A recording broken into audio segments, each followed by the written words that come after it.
बड़ी sir once again welcome back to one and only differential कैरेटियंस and भैया आज बात करने वाले हैं 17th ऑफ जैन का डेली एसएससी पत्रिका को एनालिसिस को लेते हुए स्टार्ट करते हैं पहले आर्टिकल के साथ। पहले आर्टिकल में आपको देखने को मिलेगा द इकोनॉमिक टाइम्स का एक आर्टिकल जहां पे भैया मेंशन है कि भैया ट्रंप रेन कर देते हैं हेल की, मतलब सीधी सी बात नर्क बन जाता है। कहाँ पे? यमन हुतीस के ऊपर। ठीक है, यमन के जो हुतीस है उनकी सीधी सी बात नर्क देखने को मिलता है with a large scale military strike 31 killed. ठीक है, तो मतलब 31 लोग अभी तक मर चुके हैं, मिलिट्री स्ट्राइक देखने को मिलती है। हालांकि अगर अभी की बात करी जाए तो अभी ये आंकड़ा आपका 51 से भी प्लस हो चुका है, रिसेंट आर्टिकल्स का ये मानना है। ठीक है, आगे बात करते हैं भैया एग्जैक्टली है क्या, क्यों यमन हुतीस के ऊपर इतना ज्यादा कष्ट देखने को मिल रहा है ना, मतलब क्यों भैया डोनाल्ड ट्रंप साहब ने सीधी की सीधी नर्क की बारिश कर दी है, जो आपको इस आर्टिकल में कंप्लीटली ऐसा बोला गया है। ठीक है, ये द इकोनॉमिक्स टाइम्स का आर्टिकल है। ठीक है, सोर्स इसलिए भैया मेंशन करते हैं जिससे आपको कभी ये ना लगे कि हम अपने मन से सब कुछ बोल रहे हैं। ठीक है, आगे बात करा जाए तो ऐसा ही कुछ आर्टिकल आपको एसएससी पत्रिका के इंटरनेशनल अफेयर के पहले अफेयर मतलब पहले पेज पे देखने को मिलेगा, पहला आर्टिकल। ठीक है, अब अगर एक शॉर्ट इंट्रो देना चाहूँ एसएससी पत्रिका का, तो ये एसएससी पत्रिका इंडिया का ऐसा पहला ई न्यूज पेपर है जो कि मेनली बनाएगा for the defence aspirant. Along with this अभी रिसेंटली कुछ स्टूडेंट्स ने रिपोर्ट किया है कि भैया वो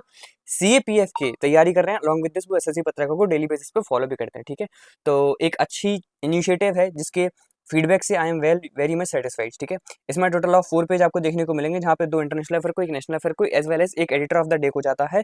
आगे से आपको एक वोकैब का पेज भी देखने को मिलेगा जो अभी कुछ टाइम पे होल्ड पे किया गया है क्योंकि अनीश भैया थोड़ा अभी बिजी है। ठीक है, बात करते हैं भैया इस आर्टिकल के सिग्निफिकेंस को लेकर। तो यमन हुतीस आपको पता होगा, यमन एक कंट्री है। ठीक है, जो कि ओमान के साथ और सऊदी अरेबिया के साथ अपना बॉर्डर शेयर करती है।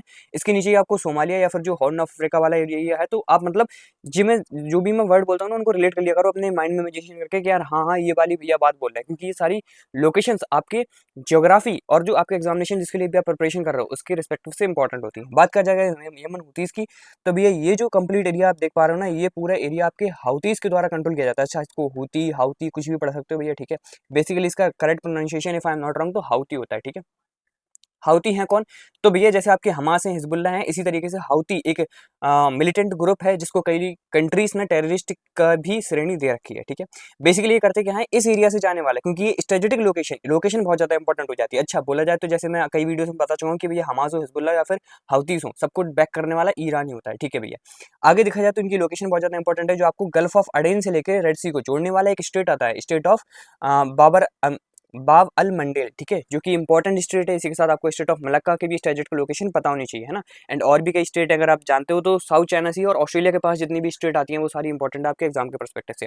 अब क्योंकि भैया इस स्ट्रेट से बहुत सारा आपको क्या देखने को मिलेगा, ट्रेड, मतलब जितने भी ट्रेड शिप्स होते हैं वो भैया यहाँ से जाते हैं। क्यों? क्योंकि अदरवाइज उनको पूरा का पूरा अफ्रीकन कॉन्टिनेंट क्रॉस करके जाना पड़ेगा, जो अल्टीमेटली उनके कॉस्ट को भी बढ़ाता है। इसी के साथ जो टाइम लगने वाला होता है यहाँ से, मतलब एक कॉन्टिनेंट से दूसरे कॉन्टिनेंट तक जाने वाले जितने भी एक्सपोर्ट मटेरियल्स होते हैं उसमें आपको ट्रांसपोर्टेशन कॉस्ट बढ़ने को मिलेगी, इस वेल एज टाइम भी बहुत ज़्यादा देखने को मिलता है। तो इस वजह से एक शॉर्टेस्ट रूट है वहीं पे होती, क्योंकि स्ट्रेटेजिक पोजीशन उन्होंने बना रखी है, तो भैया वो सारे शिप्स पे हमला वगैरह करते हुए उन सारे शिप्स से क्या करते हैं, लूटपाट कर लेते हैं। ठीक है, ऐसा ही कुछ आपको सोमालिया में भी देखने को मिलेगा, है ना। अच्छा, आप बताओ कि सोमालिया और सोमालिया लैंड दोनों कब डिसइंटीग्रेट हुए थे और क्यों हुए थे, ये मैं अपनी कल की वीडियो में बता चुका हूँ। ठीक है, तो थोड़ा थोड़ा रिवीजन भी करते आएंगे। अच्छा भैया, ये सब कुछ बता दिया। अब देखो, आपको ये पता होना चाहिए कि भैया जब से इजराइल वर्सेस गाजा देखने को मिल रहा है, ठीक है, जब उस टाइम जो बाइडेन सर की सरकार हुआ करती थी, तो उस टाइम भी भैया आपको पता होगा कि कई सारी military strikes not only by the USA बल्कि यूके एंड मल्टीपल कंट्रीज जिन्होंने भी होती, मतलब जिन्हों होती रेबल्स ने जिन जिनके भैया देखा जाए शिप्स को रखा था, उन सभी के ऊपर आपको अटैक देखने को मिलेगा। अलॉन्ग विद दिस, अगर उस टाइम पे आपको न्यूज याद हो तो उस टाइम पे इंडिया के भी कुछ शिप रख लिए थे, क्योंकि भैया उनका लिंक इजराइल से बताया गया था। हालांकि आगे जाके ये सारी चीजें मना कर दी गई थी कि भैया ऐसा कुछ भी नहीं है।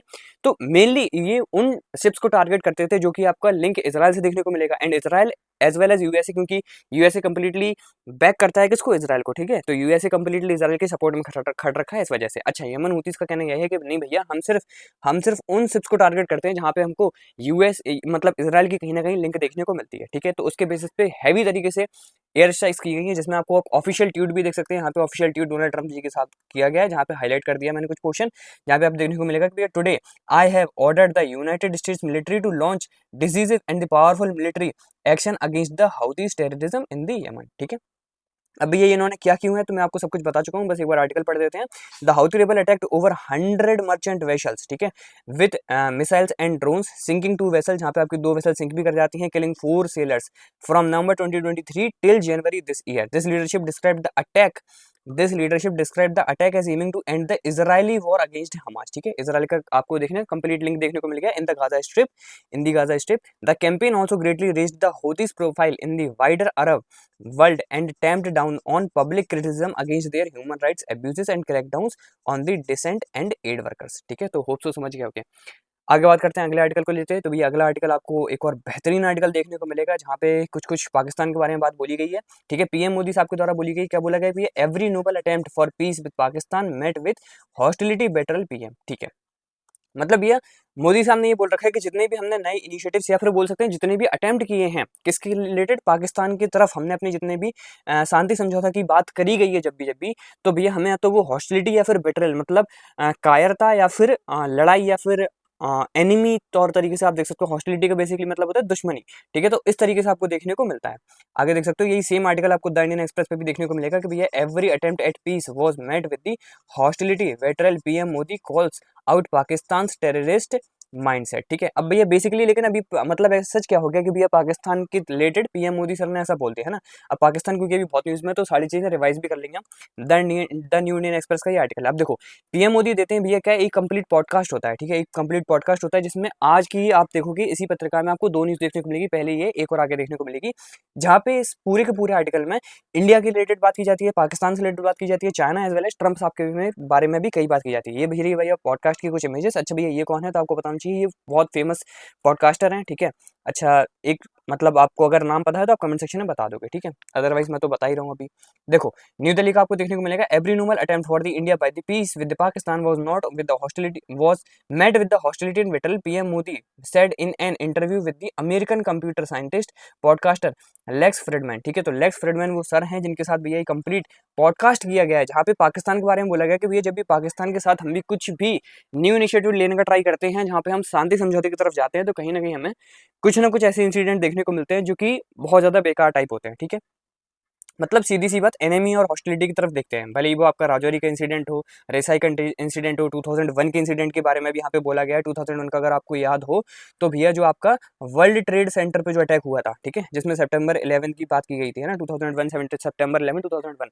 ठीक है, तो उसके रिलेटेड भी लिंक बताए जाते हैं पाकिस्तानी आर्मी के ही। ठीक है, मतलब पाकिस्तानी जो टेररिस्ट ग्रुप है उनको फंड क्योंकि पाकिस्तानी आर्मी ही करती है, तो कहीं ना कहीं उनका भी नेम आ ही जाता है। ठीक है, आगे बात की जाए तो इसमें कहीं ना कहीं चाइना की रिलेटेड भी बात की गई कि भैया एक्जैक्टली चाइना के साथ रिलेशन है, तो बोला गया कि on India relation with China he said differences in the natural between the neighbouring countries. ठीक है, तो उन्होंने बोला कि भैया जो नेबरिंग कंट्रीज हैं उनके बीच में कहीं ना कहीं कुछ नेचुरल डिफरेंसेस तो आते ही हैं, जैसे हिमालय वगैरह का आ गया, मतलब इस तरीके से बोलने की कोशिश की है। बट आगे ये भी एड ऑन किया है कि भैया दोनों कंट्रीज आगे प्रोग्रेसिवली वर्क करना चाहती हैं। ठीक है, एंड दोनों कंट्रीज के बीच में कॉम्पिटिशन भी है, लेकिन ये कॉम्पिटिशन हमेशा फेयर रहना चाहिए। ऐसा नहीं है कि भैया कॉम्पिटिशन को आप कॉम्पिटिशन के तरीके से लो, ऐसा नहीं है कि आप इसको एज अ वेटरल या फिर एज अ हॉस्टिलिटी या फिर आप मिलिट्री स्टैंड ऑफ करो या फिर आप बॉर्डर पे कुछ ऐसी टेंशन वगैरह देखने को मिले। ठीक है, तो ऐसी बातें बोली गई हैं। अच्छा, हालांकि वेटरल वर्ड मैंने यहाँ पे अपनी मन से यूज किया फॉर द चाइना, लेकिन कंप्लीट आर्टिकल में पीएम मोदी के द्वारा वेटरल वर्ड चाइना के लिए बिल्कुल यूज नहीं किया गया। ठीक है, आप देखोगे पूरे आर्टिकल मतलब जितने भी आर्टिकल देख लोगे आपको कहीं पे वेटरल वर्ड चाइना के लिए यूज किया और नहीं दिखेगा, सिर्फ पाकिस्तान के लिए यूज किया गया है। अब वो मैंने वेटरल वर्ड क्यों यूज किया तो आपको पता होना चाहिए कि ये चाइनीज आपका ड्रैगन एज वेल एज जो हमारा इंडियन एलिफेंट है उसके रिलेटेड अगर पुरानी वीडियो सामने देख रहे तो आप समझ गए होगे। ठीक है, आगे बात करते हैं। What also focus is to ensure that these differences don't turn into the dispute, he said adding that India prefers dialogue to sort out the differences. जो भी डिफरेंसेज हैं उनको शॉर्ट आउट करने के लिए इंडिया डायलॉग पे and diplomacy पे भरोसा करता है। अगर आपको याद हो तो एग्जैक्टली सेम कुछ ऐसी लाइंस बोली गई थी आपके दैट इज रशिया यूक्रेन का वॉर जब लड़ाई हुई थी ना, तो उस टाइम भी बोला गया था कि सिर्फ ये डिप्लोमेसी और डायलॉग के थ्रू ही रिजॉल्व हो सकती है। ठीक है, acknowledging the border dispute with the China, he said efforts are on the address them through dialogues and the consultations. Slowly but surely trust should return, he added. ठीक है, तो मतलब भले ही धीमे धीमे लेकिन ट्रस्ट रिटर्न करना पड़ेगा सामने वाली पार्टी को भी। ठीक है, आगे देखो आगे क्या मेंशन है कि भैया cooperation between the India and China is beneficial not just for the two countries but also for the global stability and prosperity, Modi noted. ठीक है, तो उन्होंने बोला कि भैया दोनों कंट्रीज अगर साथ में आती हैं तो सिर्फ इससे दोनों कंट्रीज के रिलेशन अच्छे नहीं होते बल्कि ग्लोबल स्टेबिलिटी एंड प्रॉस्पेरिटी की तरफ भी आगे हमें कंट्रीब्यूशन कर रहे होंगे। Since the 21st century is Asia century, क्योंकि आपको पता होना चाहिए 21st सेंचुरी में एशिया की कई जीडीपीज आगे निकलने वाली हैं, जैसे कि China as well as India, ठीक है। We wanted India and China to compete in a healthy way, हम चाहते हैं कि भैया India and China healthy way में कम्पीट करें, है ना, जैसा भी मैंने रिसेंटली बताया था। Competition is not bad, competition is not a bad thing, competition एक बुरी चीज नहीं है, but it shouldn't turn into the conflict, he said, लेकिन ये कन्फ्लिक्ट में टर्न नहीं होना चाहिए। स्पेशली उनका कहना था कि भैया जो आप बॉर्डर स्टैंड ऑफ देखते हो ना, वैसी चीजें ना हो। अच्छा, इसमें भैया आपके डोनाल्ड ट्रम्प के बारे में ही बात की गई, तो उससे रिलेटेड वीडियो फुटेज भी निकल के आई, ठीक है, डेट इज कम्प्लीटली अमेजिंग, ठीक है। वहां पे मतलब बोला जाए तो भैया पीएम मोदी साहब ने, बोल सकते हैं कि भैया ट्रम्प साहब के बारे में, ठीक है, ट्रम्प साहब के बारे में काफी ज्यादा प्रेस किया, मतलब ऐसा बताया गया कि भैया ट्रम्प साहब काफी ज्यादा बिलीव करते हैं in the leadership of the Modi, ठीक है। अगर आपको पुराने कुछ आर्टिकल्स भी पता हो तो PM Modi, even Donald Trump ने भी डायरेक्टली बोल रखा है कि भैया पीएम मोदी डायरेक्टली वर्क करते हैं किसकी, इंडिया के प्रोग्रेस के लिए, ठीक है। एंड कहीं ना कहीं ये बातें आपको इस वाले पॉडकास्ट में भी देखने को मिलेंगी, जो कि ऑलमोस्ट 3 आवर से प्लस पॉडकास्ट है, जहां पे जैसे पीएम मोदी हैं वो इंडिया के लिए लीडरशिप बन के आ रहे हैं, मतलब इंडिया को वो ग्रेट बनाना चाहते हैं, ऐसे डोनाल्ड ट्रम्प साहब अपने यूएसए को ग्रेट बनाना चाहते हैं, ठीक है। आगे देखा जाए तो भैया और भी कुछ चीजें निकल के आती हैं, जैसे अब इसी में बोला गया था कि भैया जो स्टेडियम था, स्टेडियम में जब एग्जैक्टली मतलब ऐसी पीएम मोदी सर जाते हैं उनके पास डोनाल्ड ट्रम्प साहब, और बोलते हैं कि भैया क्यों ना हम स्टेडियम का एक कंप्लीट चक्कर लगा के आए, ठीक है, जो कि इस कंप्लीटली पॉडकास्ट में बोला गया। तो without assuring about the security concerns, ठीक है, क्योंकि ऐसा सिक्योरिटी को तो सारी चीजें पता होती हैं कि भैया किस किस रूट से कौन हमारे प्रेसिडेंट जाने वाले हैं, लेकिन एकदम से अगर ऐसा बोल दिया गया तो ऐसा नहीं है कि डोनाल्ड ट्रम्प ने मना कर दिया, वो उनकी लीडरशिप पर भरोसा करते हुए उनके साथ आगे बढ़ते भी हैं, ठीक है। तो ऐसी कुछ बातें बोली गई थी, एक अच्छा गुड फ्रेंड जेस्चर की तरह से बताया गया था। आगे देखो, आगे का मेंशन है, when asked about his views on the US president Donald Trump, Modi said in a second term Trump seems far more prepared than before. उन्होंने ये भी बोला कि ये जो पहला टर्म था आपका, उसके बाद आप मतलब और ज्यादा प्रिपेयर्ड होके आए इस बार डोनाल्ड ट्रम्प, कि भैया वो आपके यूएसए को ग्रेट बनाना चाहते हैं, ठीक है। Adding that he has a clear road map in his mind with well defined steps, इसी के साथ उनके पास अपने माइंड में मतलब क्लियर माइंडसेट है कि भैया कैसे कैसे चीजें आगे जानी है, ठीक है। अब अभी मैंने बोला था कि भैया इसके बारे में हम पाकिस्तान से रिलेटेड भी कुछ कुछ चीजें रिवाइज कर लेंगे, जैसे and as well as India के रिलेटेड भी, ठीक है। तो इंडिया में यहाँ पे लिख देता हूँ एंड पाकिस्तान वहाँ पे। अच्छा, ये पॉडकास्ट आपका खत्म नहीं हुआ, इस पॉडकास्ट से रिलेटेड अभी होने वाला ना एक और न्यूज निकल के आएगी, that is Gujarat related news, ठीक है। तो गुजरात वाली न्यूज आपके नेशनल अफेयर में कवर है, तो उसको भी हम कवर कर लेंगे, ठीक है। अब देखो, पाकिस्तान की अगर बात किया जाए तो भैया कहीं ना कहीं पाकिस्तान का अब जो आपको सिनेरियो अभी करंट देखने को मिल रहा है ना, वो यूएसए का कहीं ना कहीं आपको हाथ अलग या फिर पास देखते हुए, क्योंकि वो डोनाल्ड ट्रम्प पे डिपेंड करता है और वो चीजें आगे पीछे होती रहती हैं। जैसे अभी आपको पता होना चाहिए कि भैया कहीं ना कहीं प्रेशर बनाया जा रहा था, जब आपको पता हो कि पाकिस्तान की मिलिट्री एड मतलब जो भी इनको एज अ एड पैसे दिया जाता था वो सारी की सारी चीजें कट आउट डाउन कर दी थी, ठीक है। उसी टाइम पे पाकिस्तान ने क्या किया कि भैया एक उनका टेररिस्ट जो कि यूएसए की तरफ से एक उनकी टेररिस्ट लिस्ट में टॉप लीडर्स में आता था, ठीक है, वो उसको भेज देते हैं, ठीक है। सो सीधी सी बात क्या होता है कि भैया जो आपके मतलब पाकिस्तान है उसमें भी यूएसए ने क्या करता है, यूएसए इनको प्रेज कर देता है, ठीक है, मतलब थैंक यू बोल देते हैं डोनाल्ड ट्रम्प, ठीक है। डोनाल्ड ट्रम्प बात सीधी सी बात है, प्रेज क्या, थैंक यू बोल देते हैं, ठीक है, कि आपने हमारे इस टेररिस्ट को हैंड ओवर कर दिया, ठीक है। अच्छा, टेररिस्ट क्या होता है, जब कभी आप एक मतलब जब कभी पूरी की पूरी ऑर्गेनाइजेशन किसी एक व्यक्ति को टेररिस्ट घोषित कर देती है, तो भैया किसी भी कंट्री की पुलिस, आर्मी, ठीक है, मिलिट्री पर्सनल्स उसको अगर पकड़ लेते हैं तो वो उस कंट्री को बाद में हैंड ओवर कर सकते हैं, जिस भी कंट्री ने उसके रिलेटेड ऐसी चीजें की थी, ठीक है। तो वहाँ कहीं ना कहीं गुड जेस्चर्स रिलेटेड होता है कि भैया हम आपकी कंट्री की रिस्पेक्ट करते हैं, आपने जिसको टेररिस्ट घोषित किया था उससे रिलेटेड देखो हमने आपके लिए वर्क फेवर में किया। तो ऐसे करके पाकिस्तान को क्या बोल देगा, थैंक यू बोल देगा। लेकिन बाय द टाइम जैसे धीमे धीमे पता पड़ता आ रहा है कि भैया पाकिस्तान एक टेररिस्ट ऑर्गेनाइजेशन है, या फिर बोला जाए पाकिस्तान ही एपिसेंटर है टेररिज्म का, तो वैसे वैसे देखो स्टांस चेंज भी हो रहे हैं। जैसे आपको पता होना चाहिए कि भैया आपको अभी जो लिस्ट निकली थी, ठीक है, वीजा की जो लिस्ट निकली थी, मैंने बोला था वीजा बैन, तो उसमें आपको पता होना चाहिए पाकिस्तान ऑरेंज ऑरेंज कैटेगरी में डाला गया, ठीक है। आपकी जो एड वगैरह थी वो कहीं ना कहीं कट डाउन कर दी गई है, लेकिन आगे जाके और भी देखना होगा। इसी के साथ आपको अगर पता हो तो भैया रेसाना, ठीक है, जो कंप्लीट रेसाना डायलॉग हो रही है, जो अभी आगे आपको आर्टिकल देखने को मिलेंगे, जिससे रिलेटेड मैंने आपको कल इन्फॉर्म किया था कि भैया कंप्लीट डायलॉग 2025 की इंडिया में होस्ट की जा रही है, जहां पे आपको देखने को मिलेगा अभी आगे ही कि भैया तुलसी गैबर्ट जो कि एक बहुत बड़ी पोजीशन होल्ड करती हैं इन दी यूएसए, ठीक है। आप देखो तो कंप्लीट जो इंटेलिजेंस डिपार्टमेंट है वो उनके अंदर है, एफबीआई हो गया, है ना, और आपका जो उनकी जो सेंट्रल एजेंसीज हैं, सेंट्रल इंटेलिजेंस एजेंसी है, मतलब जैसे हमारे यहाँ रॉ है वैसे उनके यहाँ सीआईए है ना, सेंट्रल इंटेलिजेंस एजेंसी। तो ये इतनी बड़ी बड़ी ऑर्गेनाइजेशन की सी इज द हेड, मतलब एक बहुत हैवी पोजीशन पे, मतलब एक बहुत अच्छी पोजीशन पे अभी वो है। एंड कहीं ना कहीं आपको देखने को मिलेगा कि वो भी पाकिस्तान का एज एपिसेंटर, मतलब ऐसा जो उन्होंने एपिसेंटर बोला नहीं है, लेकिन वो कहीं ना कहीं पाकिस्तान को मानते हैं कि भैया हाँ यहाँ पे टेररिज्म जैसी चीजें हो रही हैं, ठीक है। तो वो इंपॉर्टेंट हो जाएगा। आगे अगर इंडिया की बात की जाए तो भैया इंडिया क्या कर रहा है, 5 आई कंट्रीज को बुला के कंप्लीट इंटेलिजेंस एजेंसी को होस्ट कर रहा है, ठीक है, जहाँ पे आगे ये भी माने, जैसे तुलसी गैबर्ट का मैंने आपको बता दिया कि वो आई हैं, आगे आपको ये आर्टिकल्स में अभी दिखा भी दूंगा, ठीक है। अलॉन्ग विद दिस अगर आपको पता हो तो भैया कहीं ना कहीं जो बोला जा रहा है कि यूएसए एंड जो ट्रम्प मतलब जो सॉरी हाँ यूएसए एज वेल एज जो आपका इंडिया है, ठीक है, इन दोनों के बीच में जो आपकी ट्रेड टैरिफ की बात चल रही है, मतलब जो ट्रेड वॉर चल के आ रहा है, तो कहीं ना कहीं चांसेस हैं कि भैया वो हमारे ऊपर कम लगेंगे या फिर आगे जाके नेगोशिएशंस हो जाएंगे। तो उससे रिलेटेड स्टारलिंक का कंप्लीट प्रोजेक्ट चल रहा है, जो आपको एडिटर ऑफ द डे के आज ही के इस वीडियो में देखने को मिलेगा। अलॉन्ग विद दिस जो अभी ये मीटिंग हुई है, ये भी एक बहुत कारगर मीटिंग हो सकती है साबित, ठीक है। तो आगे बात करते हैं। आगे फिर रैसाना कंप्लीट डायलॉग तो है ही, ठीक है। देखो अगला आर्टिकल ही मेंशन देखने को मिल गया कि भैया आपको आपको देखने को मिलेगा कंप्लीट आर्टिकल, ठीक है, जहां पे आपको मेंशन है कि भैया टॉप ग्लोबल स्पाई चीफ, ठीक है, top global spy chief to converge in India for crucial talks on the intelligence sharing, ठीक है। तो इंटेलिजेंस शेयरिंग से लेके क्रूशियल मीटिंग होल्ड की जा रही है, कॉन्क्लेव है कंप्लीट पूरा, जो आपको आर्टिकल देखने को मिलेगा द न्यू इंडियन एक्सप्रेस का, ठीक है। तो ये कंप्लीट जो आर्टिकल है, आगे देखो मेंशन है कि भैया intelligence chief of the US, Britain, Canada, Australia, Germany, New Zealand and the several other countries are expected to join the deliberations in the new Delhi, ठीक है भैया। तो इसी में आप देखोगे तो इन्हीं में से आपको 5 आई कंट्रीज भी देखने को मिलेंगी, जो आगे मैंने इमेज मेंशन कर रखा है, सो डोंट वरी मैं उनको बता दूंगा, ठीक है। तो भैया ये सारी कंट्रीज, अच्छा सिर्फ 5 आई कंट्रीज नहीं, आगे आप देखोगे भैया 20+ कंट्रीज के हेड आ रखे हैं। लेकिन अभी मेन इंपॉर्टेंट बात क्या है कि भैया जो आपकी तुलसी गेवर्ड मैम है, ठीक है, मैंने आपको रिसेंटली बताया कि भैया एक बहुत बड़ी पोजीशन होल्ड करती हैं इन दी यूएसए, ठीक है। अब आज अच्छा ये एक पहली डिप्लोमेटिक मीट होने वाली है, मतलब यूएसए में जब से डोनाल्ड ट्रंप की सरकार आई है, जब से पहली बार ऐसा होने वाला है कि कोई एक हाई ऑफिशियल इंडिया में विजिट करने वाला है, ठीक है। अच्छा ये इमेज ऐसा मत समझना कि भैया अभी की है या फिर मोदी साहब उनको लेने गए हैं, ठीक है, ऐसा नहीं है। ये इमेज आपको उस टाइम की देखने को मिलेगी जब आपके मोदी साहब जाते हैं यूएसए, ठीक है, to meet with Donald Trump. तो मैंने आपको उस टाइम भी बताया था कि भैया वो तुलसी गेवर्ड मैम से मिलते हैं, ठीक है। इसके साथ अगर आपको याद हो तो जेडी वैंस से भी मिलते हैं, वो भी एक अच्छी पोजीशन पे, एलॉन मस्क से भी मुलाकात होती है। तो ये सारी इंपॉर्टेंट मीटिंग्स थी। आगे देखो आगे का मेंशन है कि भैया US director of national agency Tulsi Gabbard, ठीक है। आगे देखो आगे और कौन कौन आया भैया, कनाडा के Canadian spy chief Daniel Rogers, ठीक है। आगे देखोगे तो आपको ब्रिटेन के M16 boss Richard Moore will be will be the among top global intelligence craze converging in India this weekend to attend a security conclave, people familiar with the matter said on the Tuesday, ठीक है। तो भैया इतने सारे लोग, मतलब अभी तो सिर्फ 3 लोगों का मेंशन किया गया, बट अगर आपको पता चाहिए कि कई आर्टिकल में मेंशन है कि 20+ कंट्रीज के अलॉन्ग विद जो आपकी 5 आईज है, अच्छा 5 आईज इसमें इंक्लूड है।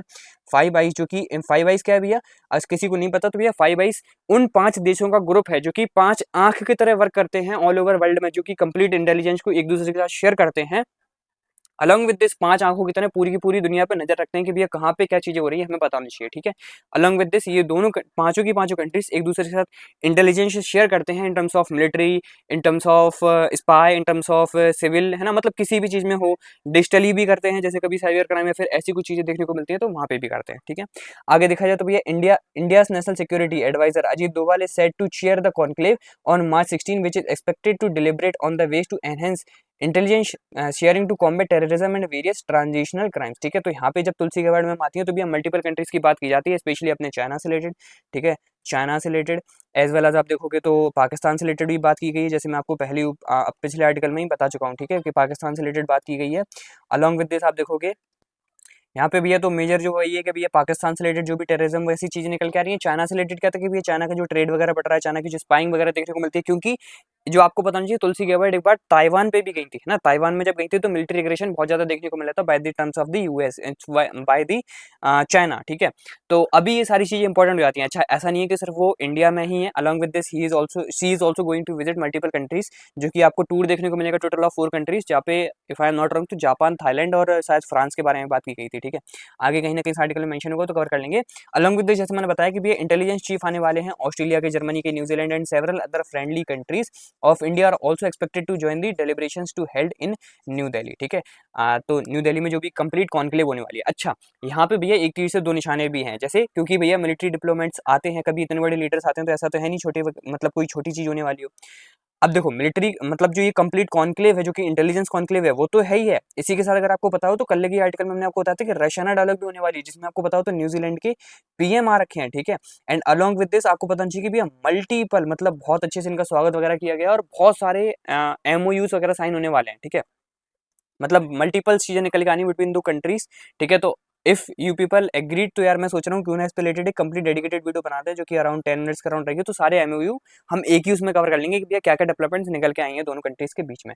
हालांकि एफटीए वगैरह की बात की गई है 2010 के बाद की, तो वो भी आगे आर्टिकल में मेंशन है थोड़ा बहुत, तो हम वो ही कर लेंगे। ठीक है, आगे देखो आगे क्या बोलेगा कि Gabbard is visiting India as a part of a multinational tour. ठीक है, जो मैंने बताया कि टूर 4 कंट्री का होने वाला है, Japan, Thailand as well as France. ठीक है, तो चारों कंट्री यही है। आगे देखा जाए तो it will be the first high level visit to the India by top officials of the Donald Trump administration. ठीक है, besides attending the intelligence chief conclave, Gabbard is likely to address the Raisina dialogue. देखो जो बोला गया था भैया आगे ना कि भैया रैसाना डायलॉग को भी एड्रेस करेंगे, क्योंकि रैसाना डायलॉग में आप देखो तो मोस्टली 5 कंट्रीज ही आ रही हैं। ठीक है, and hold on meeting with the NSA Ajit Doval साहब। ठीक है, आगे देखा जाए तो इस आर्टिकल में ये भी मेंशन था, ये रही भैया वो 5 कंट्रीज आपको ये देखने को मिलेंगे, और रैसाना डायलॉग 2025 की ये कॉन्क्लेव्स वगैरह देखने को मिलेंगे। ठीक है, आगे देखो the visit of the India by the, अच्छा क्योंकि मैंने आपको बताया कि भैया 3 कंट्री के हेड, ठीक है, आपके Canada as well as USA and Britain. ठीक है, तो मैंने बता दिया कि तुलसी गेवर्ड मैम के क्या क्या इंस्टेंस निकल के आया। वहीं पे भैया आप देखोगे तो कनाडा का कुछ अलग ही इंस्टेंस निकल के आया, जहाँ पे कनेडियन सिक्योरिटी इंटेलिजेंस सर्विसेज, जिसको हम शॉर्ट में CSIS बोलते हैं। ठीक है, जैसे हमारे यहाँ रॉ है, आपका यूएसए की CIA है, इसी तरीके से जहाँ के चीफ हैं भैया Rogers is taking place amid falsely ties with the two countries over the Hardeep Singh Nijjar case. ठीक है, तो यहाँ पे भैया जो बात की जाएगी वो Hardeep Singh Nijjar case, along with this कहीं ना कहीं यहाँ पे पन्नू का भी मेंशन हो सकता है। ठीक है, आगे देखो the relation between the Indian Canada came under the severe strain following Canadian PM Justin Trudeau's allegations in September 2023, the potential involvement of the Indian agent in killing of the Niger on the Canadian soil। ठीक है, तो Canadian soil पे जो निज्जर की killing हुई थी, वो उससे रिलेटेड सारे के सारे एलिगेशंस जस्टिन ट्रूडो ने इंडिया पे लगाए थे। हालांकि इंडिया ने इन सारी चीजों को एब्सर्ड बोला था कि बिल्कुल भैया फालतू की बात है, ऐसा कुछ भी नहीं हुआ। ठीक है, आगे देखते हैं क्या इंपॉर्टेंट चीजें निकल के आती हैं। अगला आर्टिकल आपको देखने को मिलेगा एलईडी की तरफ से कि भैया एलईडी के एक बड़े एलईडी का एक मतलब बड़ा टेररिस्ट, ठीक है, कौन है भैया, हफीज सईद। ठीक है, उनकी बहुत एक क्लोज या फिर राइट हैंड बोल सकते हैं, बिल्कुल उनको राइट हैंड बताया जा रहा है, कौन है भैया, डेट इज अबू अबू आपको देखने को मिलेगा अबू कतल। ठीक है, अबू कतल killed in the Pakistan. Basically हुआ क्या है भैया, एक अननोन गनमैन आता है। कौन आता है भैया, एक अननोन गनमैन। अच्छा देखो तो कुछ टाइम से भैया अननोन गनमैन से रिलेटेड बहुत सारे मीम्स आपको देखने को मिलेंगे। ठीक है, इन्होंने मतलब देखो काफी अच्छे अच्छे काम कर रखे हैं। ठीक है, अच्छा अननोन गनमैन आते हैं और भैया ये अबू कतल को मार देते हैं, जो कि हाफिज सईद का। अभी आप बोलोगे है कौन ये हाफिज सईद वगैरह वगैरह, तो हाफिज सईद भैया एक वन ऑफ द मास्टरमाइंड है। जो भी आप बड़े अटैक्स देखते हो इंडिया में, ठीक है, इंक्लूडिंग 2001 का आप पार्लियामेंट्री अटैक देख लो। ठीक है, उसके बाद आपका जो ताज का अटैक हुआ था, फिर आपका रेसाई अटैक, राजौरी इंसिडेंट सभी जो देखने को मिले हैं, उन सब में बताया जाता है कि मास्टरमाइंड यही लोग थे, हाफिज सईद। अच्छा देखा जाए तो अभी तक भैया हाफिज सईद की कुछ इन्फॉर्मेशन निकल के आई कि ही इज पार्शियली मतलब इंजर्ड वगैरह, है ना। कुछ आर्टिकल्स का कहना ये है कि भैया कुछ नहीं हुआ, लेकिन अबू कत्ल की बिल्कुल कंप्लीट इन्फॉर्मेशन है कि ही इज डेड। ठीक है, अननोन गनमैन ने उनको शूट कर दिया। ठीक है, and he is completely dead. India today का आर्टिकल, सिर्फ इंडिया टुडे का नहीं भाई, मल्टीपल आर्टिकल्स मतलब मल्टीपल मीडिया ने इसको कवर कर रखा है। ठीक है, सो देख सकते हो आप, वांटेड एलईटी टेररिस्ट अबू कत्ल किल्ड बाय द गनमैन इन दी पाकिस्तान। तो पाकिस्तान में एक गनमैन के द्वारा इनको मार दिया गया है। ठीक है, अच्छा भैया आप पूछ सकते हो कि भैया कैसे, भैया पाकिस्तान में कैसे गनमैन ने मार दिया। देखा जाए तो भैया ऑन पेपर अगर आप ऑन रिकॉर्ड देखोगे ना, तो जो आपके ये हैं हाफिज सईद ऑन पेपर अगर आप देखोगे तो हाफिज सईद आपके बोल सकते हैं कि क्योंकि ये टेररिस्ट हैं तो इनको complete if I am not wrong तो 36 अराउंड ईयर्स की इनको कुछ सजा वगैरह देते हुए पाकिस्तान की जेल में होना चाहिए था, लेकिन ये कंप्लीटली बाहर फ्रीली घूम रहे थे, जिसके कारण अननोन गनमैन का कहना ये है कि भैया मतलब आर्टिकल्स का कहना ये है कि भैया एक अननोन गनमैन ने इनको किल करने की कोशिश की, लेकिन कहीं ना कहीं ये पार्शियली इंजर्ड है वहीं पे, लेकिन अबू कतल जो थे वो फाइनली मारे जा चुके हैं। ठीक है, अब तो भैया आगे आपको देखने को मिलेगा कि जो भी आपको याद होगा कि ऑल आइस ऑन रफा हुआ था ना जैसे इजराइल के लिए, उसके बाद भैया ऑल आइस ऑफ रेसाई भी देखने को मिला था। ठीक है, ये राजौरी के जो भी आपको टेररिस्ट वगैरह ग्रुप वगैरह देखने को मिले थे, जहाँ पे हमारे कई जवान शहीद भी हुए थे। ठीक है, एंड जो आपको ट्रक वाला अगर इंसिडेंट याद हो तो वो भी कंप्लीट हो रखा था। तो कहीं ना कहीं बताया जा रहा है कि भैया अबू कतल का ही इसके पीछे पूरा का पूरा हाथ था। ठीक है, अब भी अच्छा एक आर्टिकल में ये चीज अच्छी मेंशन थी कि भैया अभी आप देखोगे 2023 के बाद आप देखोगे तो मिस्टीरियस किलिंग, मतलब आप देखोगे कि कई सारे ऐसे टेररिस्ट पर्सन या फिर ऐसी टेररिस्ट ऑर्गेनाइजेशन के बड़े बड़े हेड, अच्छा देखा जाए तो एलईडी के हेड बताया जाता है। ठीक है, ऐसे बड़े बड़े जो हेड वगैरह है भैया उनकी क्या मिस्टीरियस किलिंग देखने को मिल रही है, जो कि मोस्ट ऑफ द टाइम आपको पता होगा कि इंडिया के वांटेड टेररिस्ट में से हैं, या फिर कोई बड़े आउटफिट टेररिस्ट को फंड करते हैं। ऐसे लोगों की अननोन मिस्टीरियस किलिंग बढ़ चुकी है। ठीक है, अब हालांकि देखा जाए तो भैया पाकिस्तान तो सीधी सी बात है हमारे ऊपर ही नाम लगाने वाला है, जैसा आपने देखा था कि जफर ट्रेन का जो इंसिडेंट हुआ था उससे रिलेटेड भी। ठीक है, अब ये कितनी हद तक सच्चाई है या फिर नहीं है, इससे रिलेटेड कोई आर्गुमेंट नहीं करूंगा, क्योंकि भैया किसी भी आर्टिकल में ऐसा कुछ भी मेंशन नहीं था। ठीक है, बट कहीं ना कहीं भाई अगर इंडिया कर रहा हो तो ऑब्वियसली हम तो खुशी होने वाले हैं। ठीक है, अगर देखा जाए तो भैया जब से आपको पता होना चाहिए कि अपने जो मिनिस्ट्रीज वगैरह की इन्फॉर्मेशन है वो ये भी है कि अगर हमारे ऊपर कोई अटैक वगैरह करता है तो नो डाउट आप कहीं पे भी हो, हम आपको ढूंढ के ही मारेंगे, ठीक है। तो ऐसा कुछ इंसिडेंट है, बट वो एक अलग मुद्दा है। अभी बात करा जाए तो भैया अबुल कत्ल फाइनली आपकी डेथ हो चुकी है, अबू कत्ल की, ठीक है। Follows an interesting patterns in 2023 Pakistan has seen a string of mysterious killing of the terrorist wanted by the India and other with reports ties to terror outfit, ठीक है। एंड ऐसी ही कुछ आपको सीधी सी बात देखने को मिलेगी जहाँ पे कोई भी ये मोटरसाइकिल वगैरह से आते हैं, किसी को किलिंग वगैरह करके चले जाते हैं, ठीक है। None of the killers have been identified or the arrested by the Pakistan security agency, और कोई भी इनमें से आइडेंटिफाई नहीं किया जाता, ना ही मारा जाता है सिक्योरिटी एजेंसी के द्वारा, ठीक है। आगे आपको आर्टिकल देखने को मिलेगा बीबीसी का, जहाँ पे मैंने बोला कि इंडिया एंड न्यूजीलैंड के साथ काफी चीजें अच्छी होने वाली है। तो ये इंडिया एंड न्यूजीलैंड रिलॉन्च करने वाले हैं एफटीए के बारे में, एफटीए आफ्टर अ डिकेड, ठीक है। आफ्टर अ डिकेड क्यों भैया? क्योंकि ऑलमोस्ट देखा जाए तो 10 साल पहले बात की गई थी कि भैया इंडिया न्यूजीलैंड के बीच में एफटीए हो जाए। एफटीए क्या होता है भैया? Free trade agreement. एफटीए को फुल एब्रीब्रेशन होता है फ्री ट्रेड एग्रीमेंट। देखो, जब कभी दो कंट्रीज अच्छे रिलेशन शेयर करती हैं तो कहीं ना कहीं उनका ट्रेड बढ़ता है।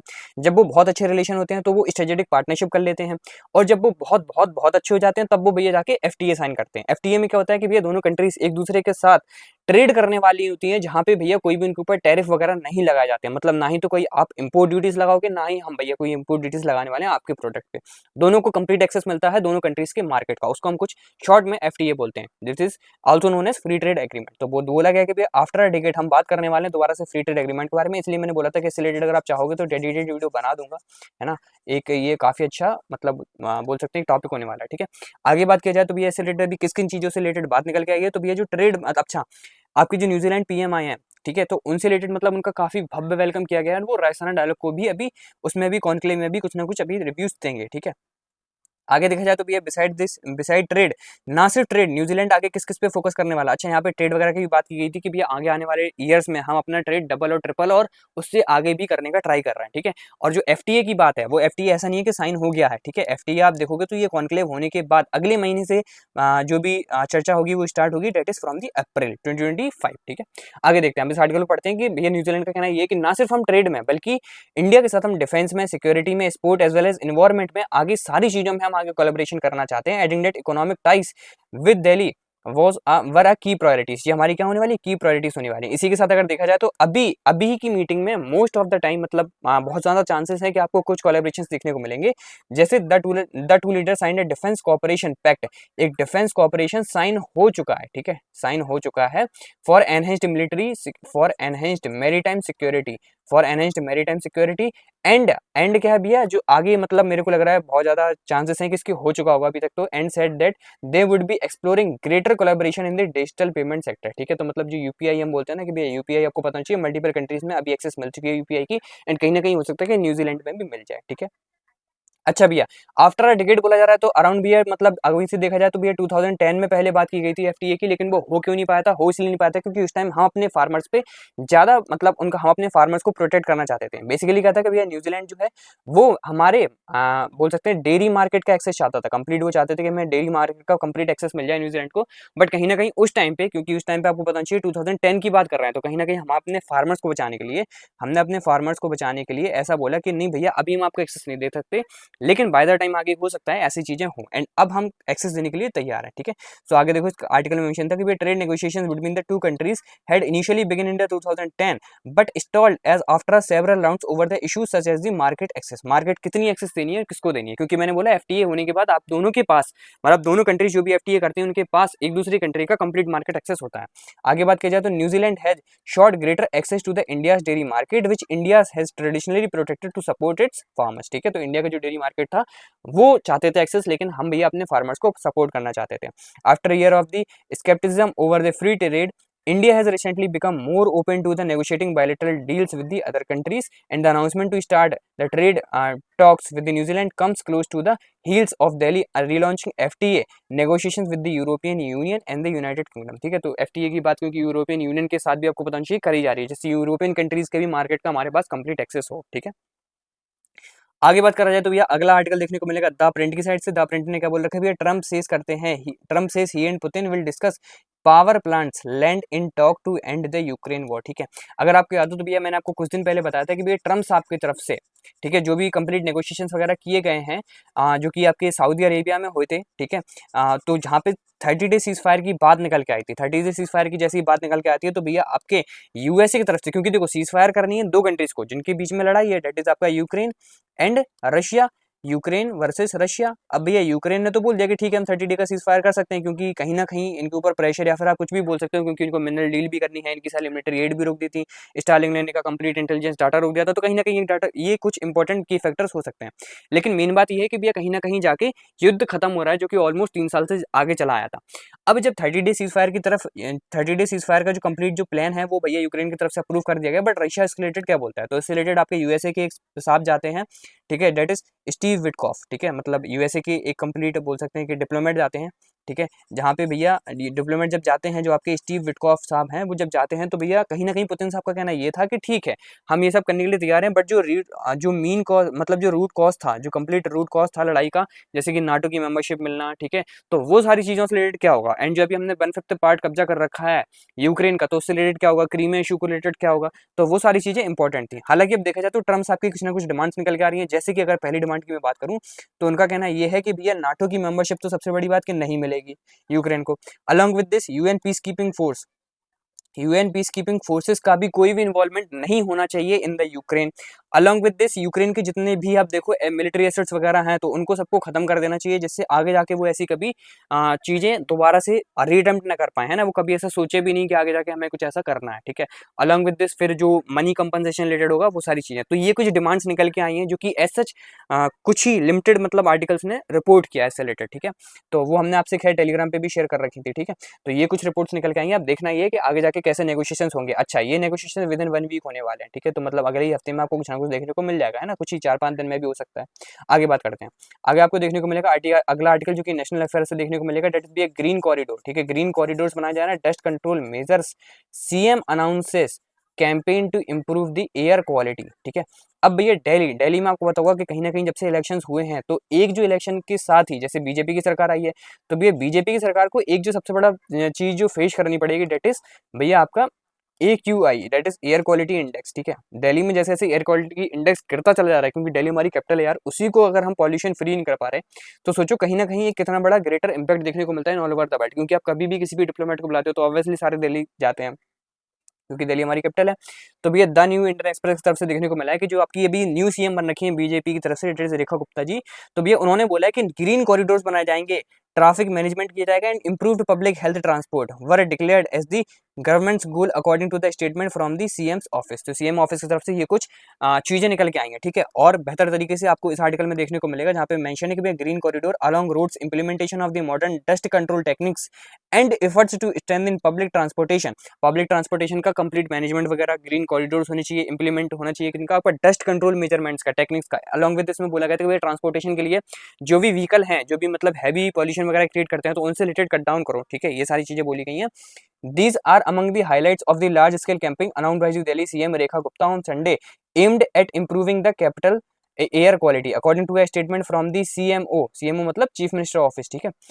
Gupta reviewed various recommendations and they directed the department concerned to take actions, green corridor development, traffic management and improved public transport। तो भैया तीन चीजों पे सबसे ज्यादा फोकस किया गया, डेट इज आपका green corridor development, second one भैया आपका है traffic management, and third one आपको देखने को मिलेगा इम्प्रूव्ड पब्लिक ट्रांसपोर्ट, ठीक है। Were declared as the government's goal, several agencies including MC Municipal Corporation of Delhi, Public Workers Department PWD, ठीक है, DDA, that is the Delhi Development Authority and other road owning agencies have been instructed to plant trees along road side and the central voyages, ठीक है। तो ये सारी चीजें बोली गई हैं, हालांकि ये सारी चीजें भी सीएमओ की तरफ से निकल के आई हैं, अब इन पे इम्प्लीमेंटेशन कितना होगा वो मैटर करता है, तो इससे रिलेटेड मैंने ज्यादा इस आर्टिकल में मेंशन नहीं करा है। जैसे ही अगर ये सारी चीजें इंप्रूव होती हैं और हमारा अगर AQI गिरता है तो obviously I will make a dedicated video regarding this. आगे बात करते हैं भैया द हिंदू का एक और आर्टिकल, जो मैंने बोला था ना कि भैया पॉडकास्ट हो रखा है कंप्लीट, ठीक है, तो उस पॉडकास्ट में एक और चीज बोली गई थी पीएम मोदी के द्वारा, डेट इज भैया false narrative created over the Gujarat riots court found us innocents PM, ठीक है। तो भैया पीएम बोलते हैं कि भैया जो भी फॉल्स एलिगेशंस लगाए गए थे मेरे ऊपर, जो कि गुजरात में मतलब जो राइट हुए थे, डेट इज जंगी फसाद वगैरह हुए थे, तो उससे रिलेटेड कोर्ट ने मेरे को इनोसेंट माना है, मतलब इनोसेंट, डेट इज यार हिंदी का वर्ड नहीं आ रहा, इनोसेंट इट इज बेकसूर है ना, बेकसूर माना है। तो देखो ये कंप्लीट आर्टिकल आपको ऑब्वियसली द हिंदू में देखने को मिलेगा। 2002 के जो कंप्लीट गुजरात के राइट्स, अब ये 2002 में ऐसा क्या हुआ था देखो। 2002 में बात करते हैं, Modi says the perception that 2002 riots were biggest riot ever in the Gujarat was the attempt to push misinformation. Basically होता क्या है 2002 में, आपको पता चाहिए बीजेपी की, मतलब 2002 में देखा जाए तो आपके जो डेट इज आपके जो पीएम मोदी साहब हैं, पीएम मोदी साहब रहते हैं कहाँ पे भी है, सीएम रहते हैं कहाँ पे, आपके गुजरात में, ठीक है, क्योंकि गुजरात से ही वो निकल के आए। तो भैया जब उस टाइम वो सीएम रहते हैं तो 2002 में एक कंप्लीट ट्रेन जा रही थी, एक कंप्लीट ट्रेन जा रही थी जो कि आपकी हिंदू पिलग्रिमेजेस के द्वारा भरी हुई थी, मतलब हिंदू श्रद्धालुओं के द्वारा भरी हुई थी।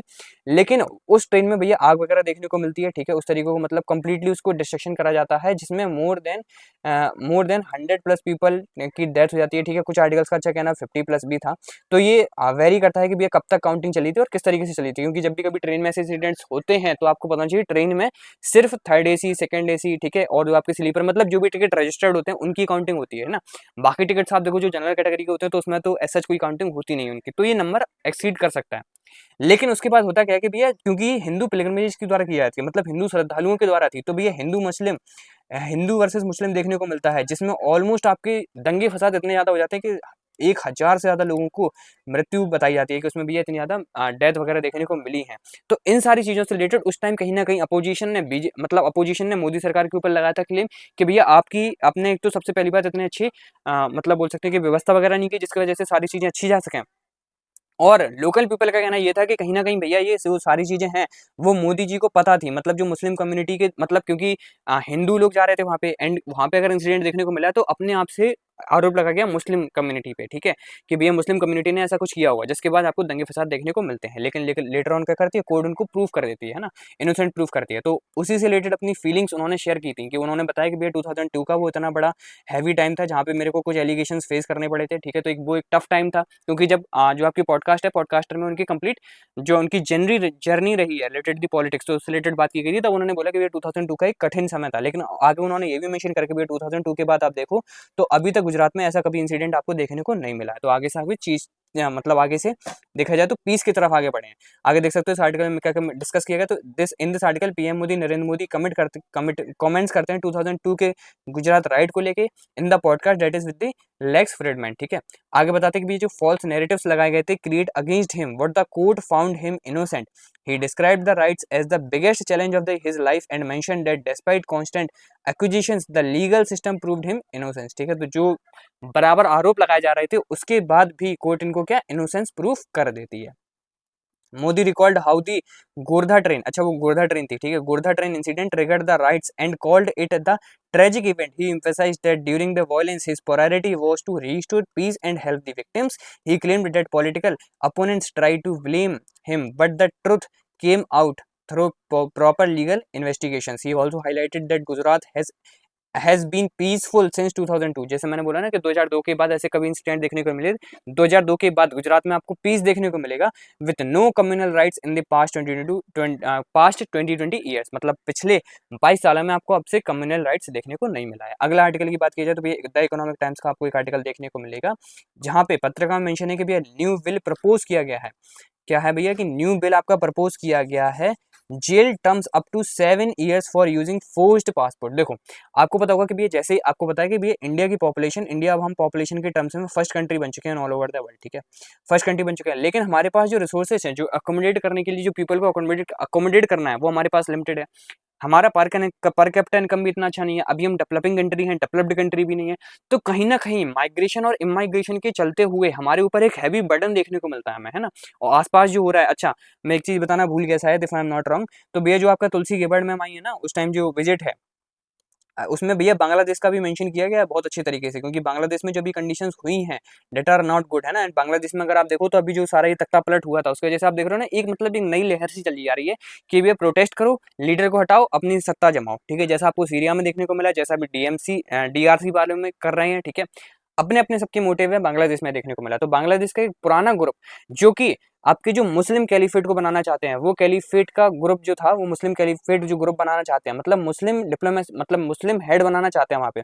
तो उससे रिलेटेड भी कहीं ना कहीं कमेंट देखने को मिले हैं बाय द तुलसी गैबर्ड में ऑन दी बांग्लादेश, है ना। उसी में अच्छा एक और चीज मेंशन थी कि भैया जो अभी आपको पता होगा ना, जो वोटर टर्नआउट की बात की गई थी, जो वोटर टर्नआउट की बात की गई थी बाय द आपका जो डॉज डिपार्टमेंट था पूरा, है ना, तो उससे रिलेटेड बोला गया कि भैया एज सच हम ऐसे, मतलब ऐसा कोई ऑफिशियल इन्फॉर्मेशन नहीं है उससे रिलेटेड। मैंने क्योंकि बताया भी था कि आपको रिपोर्ट्स आना बाकी है, तो उन्होंने बोला कि ये जैसी रिपोर्ट्स आएंगी तो उससे रिलेटेड बात की जाएगी। आगे आपको पन्नू वाला कंप्लीट केस पता होगा, जो कि यूएसए में देखने को मिलता है, क्योंकि अब वो इंटेलिजेंस हेड है, तो उनसे रिलेटेड बात बोली गई कि जो आपकी खालिस्तान वगैरह इशू रहता है, सिख फॉर जस्टिस की जो बात करते हैं, तो आप उसको बैन क्यों नहीं कर देती, है ना। तो ऐसी कुछ चीजें निकल के आई हैं। तो उस टाइम उन्होंने जो मीडिया थी उसको रिस्पांस दी है। हालांकि हम टॉपिक से भटक गए। हम द इकोनॉमिक टाइम्स के इस वाले आर्टिकल को बात करने वाले थे, लेकिन एकदम से मेरे माइंड में स्टक कर गया, तो मैंने आपको ये भी बता दिया, ठीक है। आगे बात करते हैं। तो भैया इसमें क्या बोला गया कि भैया जो इंडिया के जो इमाइग्रेशन बिल थे, ठीक है, वो क्या कर दिए गए, चेंज कर दिए गए, मतलब उनमें कुछ ना कुछ नेगोशिएशन करने की बात की गई। तो 7 ईयर की अब आपको जेल देखने को मिलेगी अगर आप फोर्ज डॉक्यूमेंट्स प्रेजेंट करते हो। अलॉन्ग विद दिस आपको 10 लाख रुपए भी देना पड़ेगा, ठीक है। ये इंडियन के लिए है। अगर आप कोई फॉरेनर ऐसा करता है तो फॉरेनर्स के साथ आपको चार्जेस बढ़ने को देखने को मिलेंगे, जहाँ पे आपको 5 साल के अराउंड जेल देखने को मिलेगी, 25 लाख रुपए शायद। हैंग कर गया था बहुत, सॉरी। ठीक है, आगे बात करते हैं। तो भी the article discuss the immigration and the migration bill 2025 which proposes stricter penalties for using forced passport or visas when entering exiting or staying in the India under this bill. जब भी आप मतलब बाहर जाते हो, आते हो, या फिर अगर इंडिया में रहते हो, तो आपको 2025 के इमाइग्रेशन एंड माइग्रेशन बिल को फॉलो करना होगा। ये सिर्फ इसलिए किया जा रहा है क्योंकि हमें हैवी अमाउंट में माइग्रेशन देखने को मिल रहा है from the different countries to the India. आगे क्या बोला गया कि पनिशमेंट एंड फौजरी वाली बात की गई है कि अगर आप मतलब अगर कभी फौजरी करते हो तो भी ये पनिशमेंट आपको कितनी मिलने वाली है, तो 7 साल की जेल देखने को मिलेगी, इसके साथ 10 लाख रुपए देने पड़ेंगे। लेकिन अगर कोई फॉरेनर ऐसी वायलेट करता है तो भैया आपको 5 साल की जेल और 25 लाख का फाइन पे करना पड़ेगा, ठीक है। लॉ को सिंप्लीफाई किया गया। जो पहले के लॉ थे, पहले अगर आप देखो तो अगर कभी ऐसी चीज होती थी तो कंप्लीट 4 लॉ जो अलग अलग तरीके से देखने को मिलते थे, जो कि 4 लॉ एग्जिस्ट करते थे, वो लगते थे। कौन कौन से भैया? Passport entry to India act 1920, registration of foreigners act 1939, foreigners act 1946, immigration carriers liability act 2000, ठीक है। अब ये एक्ट क्या क्या बोलते थे, एज सच आपके एग्जामिनेशन के पर्सपेक्टिव से इंपॉर्टेंट नहीं है। हालांकि अगर कोई जैग एंट्री के लिए जा रहा हो तो भैया पढ़ लेना, है ना। अगर कोई जैग एंट्री के लिए जा रहा हो और अगर बताने वाले हो आप इस न्यूज़ के बारे में, तो यू शुड कवर दिस, ठीक है। आगे देखो, आगे बात करते हैं। It focuses It focuses on reducing bureaucracy, simplifying regulations and balancing security with the business needs, ठीक है। आगे इसमें और भी चीजें मेंशन थी, जैसे भी फॉरेनर्स रिस्ट्रिक्शंस क्या क्या होनी चाहिए। तो भी जो ऑल जो फॉरेनर्स रहेंगे एस्केप्ट सर्टेन कैटेगरी, जैसे आप अगर स्टूडेंट हैं या फिर अगर आप मेडिकल परस्पेक्टिव से लिए आ रहे हैं, तो ऐसा जितना ज्यादा इंपॉर्टेंट नहीं है। अदरवाइज आपको विद इन 15 डेज, आपको आपके अराइवल के विद इन 15 डेज आपको रिपोर्ट करना होगा, ठीक है। आपको अपने आप को रजिस्टर कराना होगा। आगे बात करते हैं भैया अगले आर्टिकल के साथ, दैट इज आपका लास्ट ही है, editor of the day. Starlink का जो कंप्लीट बात करा था कि मैंने आपको एडिटर ऑफ द डे देखने को मिलेगा। तो what is Elon Musk Starlink all about, तो एक ये बेहतरीन आर्टिकल पब्लिश किया गया था, ठीक है, in the editorial the Hindu के न्यूज़पेपर में, एडिटर ऑफ द डे में। तो स्टारलिंक्स नियर इंडिया लॉन्च 7 की facts about the satellite internet services, ठीक है। तो सैटेलाइट इंटरनेट सर्विसेज, हालांकि ये आर्टिकल आपका जो सेम आर्टिकल है, मतलब जो आर्टिकल के नीचे मैंने ये इमेज लगा रखी है ना, ये आर्टिकल और इस आर्टिकल में आपको कुछ डिफरेंसेस देखने को मिलेंगे, क्योंकि यहाँ पे 7 की इफेक्ट जो कि बाद में, आज की आप डेट देखोगे तो भैया हुआ तो आज ही पब्लिश है, लेकिन ये बाद में आर्टिकल पब्लिश हुआ है, ठीक है। जबकि जो ये आर्टिकल है, आपका ये वाला आर्टिकल आपका द हिंदू का है, ठीक है। अच्छा, इस आर्टिकल में कुछ कुछ इंपॉर्टेंट बातें कवर की गई थी। जैसे आर्टिकल आपका कंप्लीट एक्सप्लेन करता है आपके स्टारलिंक के बारे में। The article explains the Elon Musk Starlink project, it's working mechanism, regulatory challenges in the India and it's global impact, ठीक है। बेसिकली बात की जाए भैया स्टारलिंक है क्या, तो Starlink is a satellite based internet service by the SpaceX. SpaceX company है जो कि सैटेलाइट के माध्यम से इंटरनेट प्रोवाइड करता है। अब क्योंकि सैटेलाइट के माध्यम से करता है तो obviously it is a high speed internet connectivity, ठीक है। Designed to provide high speed internet globally, specially in the remote areas. ऐसे रिमोट एरियाज में, भले ही आप कहीं पे भी हो, कहीं पे पहाड़ में हो, कहीं पे रिमोट एरियाज में, आपको हर जगह इससे कनेक्टिविटी देखने को मिलेगी, क्योंकि डायरेक्टली अटैच्ड होते हैं आपकी सैटेलाइट से। इससे रिलेटेड 5000 से ज्यादा सैटेलाइट्स आपके स्पेस एक्स के द्वारा लॉन्च कर दी जा चुकी हैं इन द स्पेस। हालांकि इन सैटेलाइट्स का यूज स्पाई के लिए भी किया जाता है। It uses a network of the low earth orbit. हालांकि जो सारी सैटेलाइट है वो आपकी LEO that is low earth orbit में रिवॉल्व करती हैं, जिसके कारण ये बेटर कनेक्टिविटी प्रोवाइड कर पाए, ठीक है। अब ये जो लो अर्थ ऑर्बिट है आपको पता होना चाहिए, है ना, जैसे आपको पता होना चाहिए जियो स्टेशनरी सैटेलाइट्स कौन कौन सी होती हैं, तो उस तरीके से offering foster connectivity compared to traditional geostationary satellites, ठीक है। आगे देखो, हाउ डज स्टारलिंक वर्क, कि भैया पूरा का पूरा ये सिस्टम जो है वो काम कैसे करता है। तो let me change the pen of the colour, है ना। Starlink relies on the low orbit satellites about 550 kilometre above earth to deliver internet. This reduces latency and improve speed. ये क्या करती है? लेटेंसी, लेटेंसी काइंड ऑफ मैं कैसे बताऊं, kind of आप रेजिस्टेंस समझ सकते हो, ठीक है। मतलब जो भी चीज आपको हिंड्रेंस प्रोवाइड कर रहा है in the terms of your better connectivity, उसी वर्ड को आपका लेटेंसी बोलते हैं ना, जो हिंड्रेंस होती है उस टाइप की वो। आगे देखा जाए तो user need a small dish antenna to connect to this satellites, ठीक है। तो आपको एक स्मॉल डिश एंटीना चाहिए होता है, जैसे आपने कभी देखा है वाईफाई वगैरह लगवाते हैं तो राउटर वगैरह होता है, उसके पास एक छोटा सा एंटीना होता है, तो उस तरीके से एक एंटीना, ठीक है। अच्छा, हालांकि नो डाउट ये कॉस्टली भी होता है, ठीक है, क्योंकि जब आपको हाई इंटरनेट कनेक्टिविटी मिलेगी तो कहीं ना कहीं आपको ये कॉस्टली भी देखने को मिलेगा। आगे रेगुलेटरी इश्यूज क्या रहेंगे इंडिया में, जैसे मैंने आपको बताया था कि अभी कुछ दिन पहले जो कांग्रेस वगैरह के लीडर्स की तरफ से जो भी इन्फॉर्मेशन निकल के आई थी वो इंपॉर्टेंट है ना, क्योंकि इंडिया को तो वो देखनी होगी ना। तो Starlink faces regulatory hurdles because India hasn't auctioned satellite spectrum yet. देखो, कभी भी अगर आपको पता नहीं चाहिए कि इंडिया में, भैया इंडिया में जब भी आपको, जैसे जियो है हमारे यहाँ, जैसे जियो है, एयरटेल है, हमारे यहाँ जब भी कभी नेटवर्क आता है तो आपको पता नहीं चाहिए नेटवर्क होते हैं फ्रीक्वेंसीज पे, कुछ कुछ proper frequency based satellite connections आप देखते हो जिनके ऊपर हमारे नेटवर्क वर्क करते हैं। अब वो जो बेसिक फ्रीक्वेंसीज होती हैं, जो मतलब प्रॉपर बेस्ड फ्रीक्वेंसीज होती हैं, वो आपके गवर्नमेंट के द्वारा इशू की जाती हैं कि भैया आप इन फ्रीक्वेंसीज पे वर्क कर सकते हो। क्यों सारी फ्रीक्वेंसीज पे क्यों नहीं कर सकते? आपने कभी देखा होगा कि आपने मूवीज वगैरह में बहुत देखा होगा, है ना, कि भैया जो सैटेलाइट बेस्ड रिमोट, जो सैटेलाइट बेस्ड फोन्स होते हैं जो कि आपकी आर्मी वगैरह यूज करती है, वो जैसे जैसे अपने मतलब जो फोन टाइप होता है उनका, ठीक है, walkie talkie specially type, walkie talkie type होता है, जैसे ही वो उसकी फ्रीक्वेंसी चेंज करते हैं तो आप किसी और फ्रीक्वेंसी में कहीं और की बात सुन पाते हो, ठीक है। ऐसा हमारे साथ ना हो, इस तरह की सिचुएशंस हमें देखने को ना मिले, इस वजह से हमारी फ्रीक्वेंसीज कुछ फिक्स होती हैं जो कि जियो और एयरटेल को ऑक्शन के तौर पे मिलती हैं। मतलब गवर्नमेंट इसका क्या करती है? ऑक्शन करती है फ्रीक्वेंसीज का, और फिर जो ज्यादा ऑक्शन में बोली लगाता है तो उस कंपनी को वो सारी की सारी फ्रीक्वेंसीज बेस्ड दे दी जाती हैं, जो फ्रीक्वेंसी बैंड होता है वो उनको अलॉट कर दिया जाता है। इस तरीके से अभी तक स्टारलिंक के लिए कोई ऐसा सच नहीं किया गया है, मतलब ऐसा ऑप्शन स्टारलिंक के लिए नहीं किया गया, बट कि आप देखो तो न्यूज डायरेक्टली निकल के आ रही है कि भाई स्टारलिंक का डायरेक्ट आपको कोलैबोरेशन देखने को मिलेगा with the Jio as well as Airtel. तो ये सारी चीजें निकल के आई हैं। आगे देखो तो Indian law require licence for the satellite based services and Starlink must comply with the local regulations before operating. तो भैया जो आपकी इंडियन लॉ है उसके अकॉर्डिंग आपके पास कंप्लीट लाइसेंस होना चाहिए, ठीक है, और स्टारलिंक को ये सारी रेगुलेशंस फॉलो करने पड़ेंगे। हालांकि देखा जाए तो स्टारलिंक का पहले आना का मन था इंडिया में, क्योंकि इंडिया एक बड़ी मार्केट देखने को मिलता है फॉर द इन्वेस्टर्स, है ना, जो भी बड़े बड़े बिजनेसमैन उनके लिए एक इंडिया आपके टाइम पे बहुत बड़ी मार्केट है। लेकिन कहीं ना कहीं पहले उस टाइम यही दिक्कत आई थी कि भैया कुछ लाइसेंस वगैरह और जो ऑपरेटिंग सिस्टम्स वगैरह हैं वो कैसे वर्क करेंगे, उसके बीच में दोनों पार्टीज के बीच में कुछ रेगुलेशंस नहीं आ पाए थे, है ना, कोई बीच में बात निकल के नहीं आ पाई थी।